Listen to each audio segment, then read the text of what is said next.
జై శ్రీరామ్. అందరికీ నమస్కారం. వెల్కమ్ టు న్యూస్ అఖండ.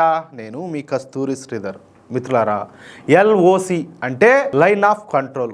ఈ ఎల్ఓసి అనేది మన భారతదేశానికి అలాగే ఉగ్రవాద దేశమైనటువంటి పాకిస్తాన్కు మధ్య ఉన్నటువంటి ఒక సైనిక సరిహద్దు రేఖ అన్నమాట. పాత జమ్మూ కాశ్మీర్ రాష్ట్రాన్ని ఈ లైను రెండు ముక్కలుగా విడగొడుతుంది. అంటే ఈ లైన్కు ఒకవైపున మన భారతదేశంలోని జమ్మూ కాశ్మీర్ ఉంటే రెండో వైపున పాకిస్తాన్ ఆక్రమిత జమ్మూ కాశ్మీర్ ఉంటుందన్నమాట. 1947లో జరిగినటువంటి మొదటి ఇండో పాక్ యుద్ధం తర్వాత 1949లో కరాచీ ఒప్పందం ద్వారా దీనిని సీజ్ ఫైర్ లైన్గా గుర్తించారు. అంటే కాల్పుల విరమణ రేఖగా గుర్తించారనమాట. ఇకపోతే 1971లో యుద్ధం ముగిసిన తర్వాత జూలై 2, 1972న జరిగినటువంటి సిమ్లా ఒప్పందం ప్రకారం ఈ రేఖను లైన్ ఆఫ్ కంట్రోల్గా మార్చారు. అర్థమవుతుంది కదా.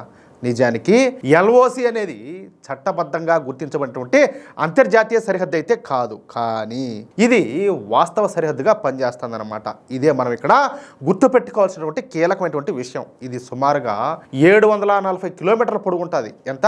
740 కిలోమీటర్ల పొడవు. ఇది కాశ్మీర్ లోయ, జమ్మూ అలాగే లడక్ ప్రాంతాల గుండా పోతుందన్నమాట. అందుకే మన భారత సైన్యం ఈ సరిహద్దు వెంబడి ఈ ముళ్ళ కంచెలన్నింటినీ కూడా ఏర్పాటు చేసి నిరంతరం కూడా నిఘా అయితే పెడతా ఉంటుంది. ఉగ్రవాదుల చొరబాట్లు అలాగే కాల్పుల విరమణ ఉల్లంఘనల కారణంగా ఈ ప్రాంతం తరచుగా ఉద్రిక్తంగా ఉంటుందన్నమాట. ఇక్కడే అసలు విషయం ఇంకోటి ఉన్నది. 2014 ముందు వరకు మన దేశం విక్టిమ్గా ఉంటా వచ్చేదన్నమాట. అంటే మన భారతదేశం బాధిత దేశంగా ఉంటా వచ్చేది. అందుకు కారణం ఈ ఉగ్రవాద దేశం పాకిస్తానే.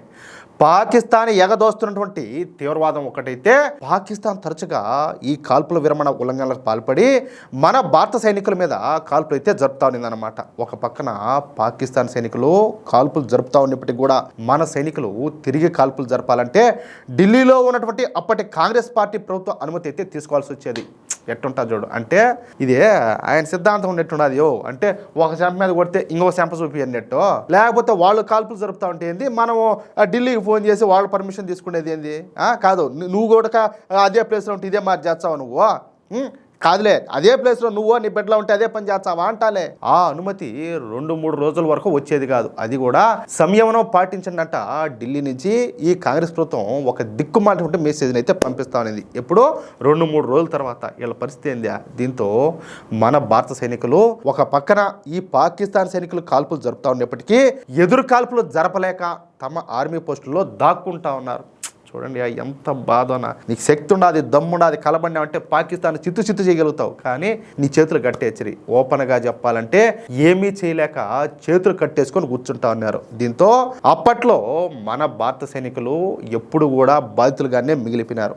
ఈ విషయం గ్రహించినటువంటి ఈ ఉగ్రవాద దేశం అటువంటి పాకిస్తాను వాళ్ళకి ఎప్పుడు సరదా పుడితే అప్పుడు మన దేశంపైకే కాల్పులు జరుపుతా ఉన్నారు. అదొక సరదా అన్నమాట.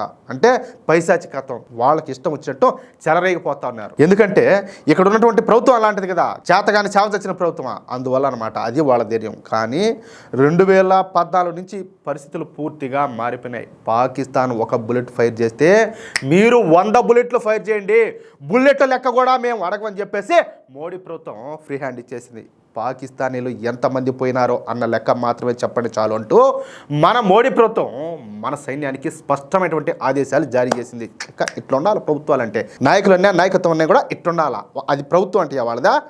ప్రభుత్వం వాళ్ళు ఒక నాయకుల కాదు, నాయకుల వాళ్ళు అంటాలే అంతే. ఇక మన వాళ్ళు తుక్కు రేగొట్టడం మొదలుపెట్టారు. ఈ లపాకిస్తానీలకు పట్ట పగులు కూడా చొక్కలు చూపించడం ప్రారంభించారు. 2014 ముందు వరకు ఈ పాకిస్తాన్ సైనికులు కాల్పుల ఉల్లంఘనలకు పాల్పడి మన మీద కాల్పులు జరుపుతా ఉన్నారు కదా. ఇప్పుడు సీన్ అంతా కూడా రివర్స్ అయిపోయింది అనమాట. ఇప్పుడు మన సైనికులు ఎప్పుడు సరదా పడితే అప్పుడు పాకిస్తాన్ ఆర్మీ పోస్టుల పైన కాల్పులు జరుపుతారు. ఏముండదు చూడండి. ఒకవేళ పాకిస్తాన్ సైనికులు ఎదురు కాల్పులు జరిపితే మన వాళ్ళు ఆర్టిలరీ గన్స్ను ఉపయోగించి ఈ పాకిస్తాన్ను తుక్కు రేగొడతారు. అయితే మొన్న ఈ ఎల్ఓసిలోని భీంబేర్ గలీ ప్రాంతంలో ఒక పెద్ద సంఘటన ఒకటి జరిగింది. విన్నారంటే భలే సంతోషిస్తారు. ఈ భీంబేర్ గలీ ప్రాంతం ద్వారా భారత్లోకి ప్రవేశించడానికి 11 మంది పాకిస్తానీ తీవ్రవాదులు విఫలయత్నం అయితే చేశారు. సైలెంట్గా అక్కడ ఉన్నటువంటి ఈ ఫెన్సింగ్ని కట్ చేసి భారత్లోకి ప్రవేశించారనమాట. అయితే అదే సమయంలో అక్కడ ఉండేటటువంటి మన సైనికుల దృష్టి మళ్లించడానికి ఈ పాకిస్తాన్ ఆర్మీ ఏం చేసిందంటే రాజౌరి సెక్టార్లో మన భారతీయ ఆర్మీ పోస్టుల పైన కాల్పులు జరపడం ప్రారంభించింది. అంటే ఏంది, డైవర్ట్ చేయడం అనమాట. అంటే అవతల కాల్పులు జరుపుతూ ఉంటే మన వాళ్ళ అటెన్షన్ అంతా కూడా అట్లా ఉంటుంది అనమాట. ఈ గ్యాప్లో వీళ్ళు ఇట్లా రావచ్చు అట్లా అనమాట. అది వాళ్ళ ప్లాన్. అంటే ఒకవైపు కాల్పులు జరుపుతూ మరోవైపు నుంచి ఈ తీవ్రవాదులను భారత్లోకి ప్రవేశపెట్టడానికి ఈ పాకిస్తాను ఎప్పటిలాగానే ఒక దిక్కుమాలినటువంటి ప్లాన్ వేసింది. మరి పాకిస్తాన్కి అన్ని తెలివితేటలుంటే మరి అతి గొప్ప నాగరికత మేధో సంపత్తి కలిగినటువంటి మనకనే తెలివితేటలు ఉండాలా, అవునా కాదా? అందుకే మన భారత సైన్యం కూడా ఇక్కడ ఒక ట్రిక్ ప్లే చేసింది.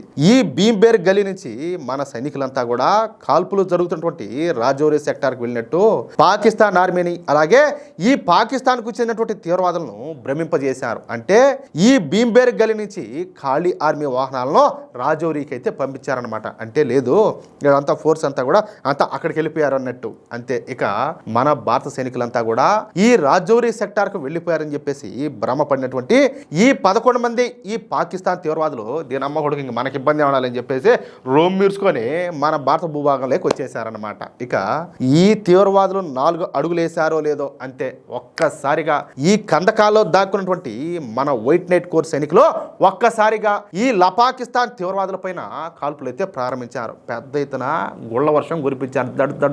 దడమని ఎవరికి ఏ మాత్రం ఛాన్స్ ఇవ్వకుండా తీవ్రవాదుల శరీరాలను తూట్లు చేశారు. అంతే. ఇక ఆ 11 మంది తీవ్రవాదులు తప్పించుకునేటటువంటి క్రమంలో పోయి పాకిస్తాన్ ఆక్రమిత కాశ్మీర్లోకి వెళ్ళి శవాలుగా పడిపోయినారన్నమాట. మొత్తంగా ఈ 11 మంది తీవ్రవాదులు కుక్క సాగు చచ్చినట్లుగా వార్తలు అయితే వస్తున్నాయి. ఇక ఆ చనిపోయినటువంటి ఈ తీవ్రవాదులను ఈ పాకిస్తాను ఒక చోట వేసి తగలబెట్టేసిందంట. అంతే తప్పించి వాళ్లకు కనీసం మర్యాద ఇచ్చి దహన సంస్కారాలు కూడా చేయలేదంట. అది విషయం. మిత్రులారా, చూశారు కదా, ఇది నవభారతం. ఆనాడు అనుమతుల కోసం ఎదురు చూసినటువంటి చేతిలో ఈ రోజు శత్రువుల గుండెల్లో బుల్లెట్లు దించుతున్నాయి. మన సరిహద్దుల్లో కాపలా కాస్తున్నటువంటి జవాన్లు కేవలం రక్షకులు మాత్రమే కాదు, మన జోలికి వస్తే యమదూతలుగా మారతారని చెప్పేసి ఈ ఘటనతో పాకిస్తాన్కు గట్టిగా అర్థమయ్యే ఉంటుంది. కుతంత్రాలు పన్నితే కుక్క సావు తప్పదని మన వైట్ నైట్ కోర్ వీరులు మరొకసారి అయితే నిరూపించారు. మరి మన దేశ రక్షణ కోసం ప్రాణాలకు తెగించి పోరాడుతున్నటువంటి మన భారత సైనికుల ధైర్య సాహసాలపైన మీ అభిప్రాయాన్ని తప్పకుండా కింద కామెంట్ రూపంలో తెలియజేయండి. ఈ వీడియో కనుక మీకు నచ్చినట్లయితే వెంటనే ఒక లైక్ చేయండి. ప్రతి భారతీయుడికి తెలిసే విధంగా ఈ విషయాన్ని షేర్ చేయండి. ఇలాంటి మరిన్ని నిజాయితీ గల వార్తల కోసం మన న్యూస్ అఖండ ఛానల్ను ఇప్పుడే సబ్స్క్రైబ్ చేసుకుని పక్కనే ఉన్నటువంటి బెల్ ఐకాన్ని క్లిక్ చేయండి. జై శ్రీరామ్, జై హింద్, భారత్ మాతాకి జై.